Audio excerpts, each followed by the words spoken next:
تعال جاي رجعنا لكم عم راح الغنم يا خلو من اول وجديد. شايفين هذا يا خلو؟ حسن غازي حسن عودة، هذا من حماة العرش، فاسد ملعون والدين حرامي. ترى اسمعوا كل الدولة من جماعة لبس الشعار ذول، جماعة الضباط اللي عايشين على قوت المواطن الأردني، كلهم ملعونين والدين. اسمعوا شو قصته. 7 سنوات بقدم شكوى ضد ضابط في الأمن العام. ضابط على معرفة من أبوي من سنة 99 لغاية 2022 لغاية ما مات. سحب منه ما يقارب 50,000 دينار، وبصموا على قطعة أرض قيمتها ما يقارب 100,000 دينار. بشتكي عليه يا أخوان. استغل أبوي من فترة 1999 لغاية 2022 لغاية ما مات. أبو ضابط هذا كان مستغله. إلي 7 سنوات بشتكي عليه بدون أي نتيجة. بال7 سنوات أخذوا الشكوى مرة واحدة أخذوا الشكوى، وبعد شهرين أسقطوها. هذا الحكي كلياته خلال 7 سنوات. الضابط يا أخوان ودي يبعث خواته بيشتكوا هاتك عرض، بس إني أسقط. هددني بالقتل أكثر من 4 مرات. هددني بجوز أخته، بظل يهددني بجوز أخته، بقول لك أنا جوز أختي عميد، أنا جوز أختي عميد. قسم أبوي يا أخوان على قطعة أرض قيمتها 100,000 دينار، حطها باسم أو غير ملكية يا أخوان باسم واحد ثاني. 20 مرة يا أخوان بروح على مدير الأمن العام ما بشوفه. ليش؟ بقعد مع المساعد الفلاني، مع المساعد الفلاني، مع المدير الفلاني، مع 7 سنوات وأنا بأخذ كلمة واحدة منهم إنه حقك بتأخذه، بدون ما أشوف أي إشي على أرض الواقع. آخر مرة وقبل ما أحرق حالي يا أخوان، حرقت حالي بسنة بشهر 12 2024 بشهر 12. بدخل على المدعي العام بحكي لي وروح شوف غيري مش فاضي لك. قلت له مش فاضي لي، مش مشكلة، بدي أخلي الأردن تفضالي هسه وتشوف شو مشكلتي أنا. يا أخوان الضابط هذا اتجبرت كثير، جاب لي دورية الشرطة على الدار أكثر من 45 مرة. طيب ال45 مرة يا أخوان لا معهم أمر من قاضي، لا معهم أمر من محافظ، في السجن 6-7 مرات. على أي أساس؟ كلها تهم كيدية. تتبلى علي قاعد أنت ومرتك، على أي أساس بتحطني في السجن؟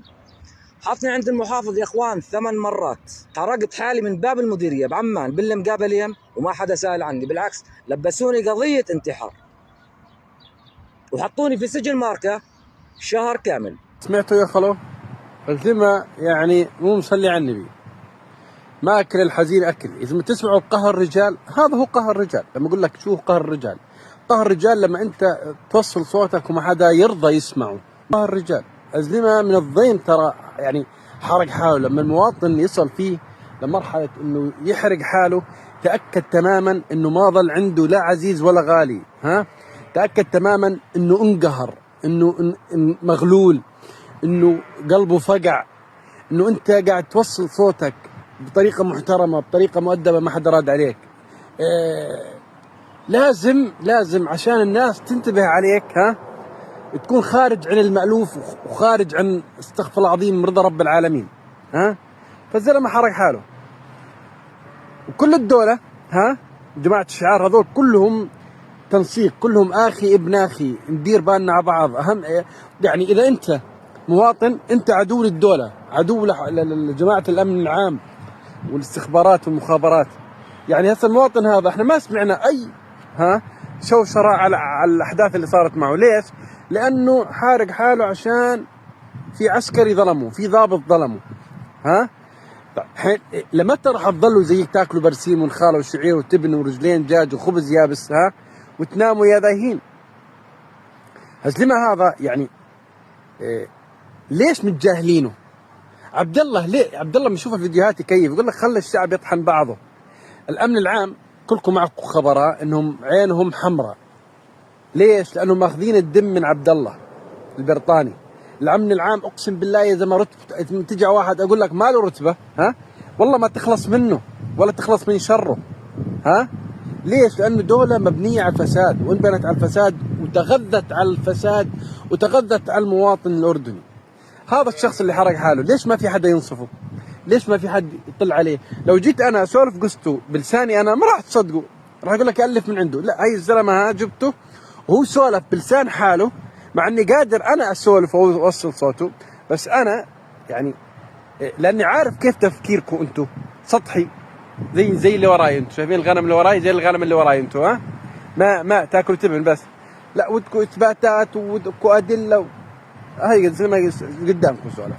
يعني لسه عرض حاله كمان للخطر بعد هذا الفيديو للاستجواب من معاليه ومن المخابرات راح يتدخلوا، خصوصا انه انا تدخلت بالسالفه يا خلاص، لانه معروف اذا انا ابو عباد اتدخل في سالفه واحد عليه والله غير ينهمط يلعن كلاب اهله، بس ما ظل يعني حرق حاله، شو ظل اكثر من هيك؟ ها؟ وعبد الله عايش على المواطن الاردني هو ورانيا، ها؟ لمتى تضلوا ساكتين؟ لمتى المواطن الاردني يضل مدعوس عليه؟ لمتى المواطن الاردني يضل يترجى؟ لمتى المواطن الاردني يضل عايش قهر الرجال؟ اذا ما الشخص يحرق حاله، ليش حرق حاله؟ لانه الدوله قايدها فاسد. وارجع اقول لكم ملخص الهرج كله، لما تيجي تشطف الدرج منين تبلشوا؟ من الدرج، من اخره ولا من نصه ولا من فوقه؟ من فوقه. والله نظافه الاردن انك تشطف الدرج من فوق ومن فوق، من عند عبد الله وجر، والله العظيم كلهم متربين ومكيفين على الفساد. يعني الدولة كلها تحمي بعضها، المدني ماكل خرا، الفقير ماكل خرا. ونتمنى ها يعني الفيديو هذا يكون له نقلة نوعية، ها، والفاسد هذا شايفينه الخنزير ابن الخنزيرة اللي عايش على المواطن الأردني، وشوف كم في ضحية له كمان. هذول جماعة الرشاوي، هذول هم الأمن العام والمخابرات والاستخبارات والأمن الوقائي، جماعة رشاوي، جماعة أكل. يا والله العظيم لما يفوتوا على المطعم يقول لك والله وجبة شاورما أمن عام، والله إني صادق، معروفة هاي. اتصل بيهم بعد أقول لك كانوا يصفوا سياراتهم على باب المطاعم، ها، عشان صاحب المطعم يطلع وينطيهم أكل وشرب ويحركوا دوريتهم من باب المطعم. إذا ما كنت شغال بقهوة كانوا يصفوا سياراتهم دورياتهم قدام القهوة عشان نطلع نشربهم قهوة ونعطيهم دخان ببلاش.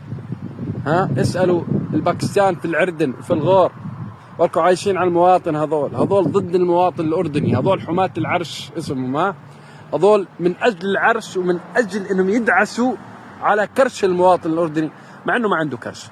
فهمتوا علي؟ البين هامطوا والبين يلهدكوا واحد يقول الثاني. والله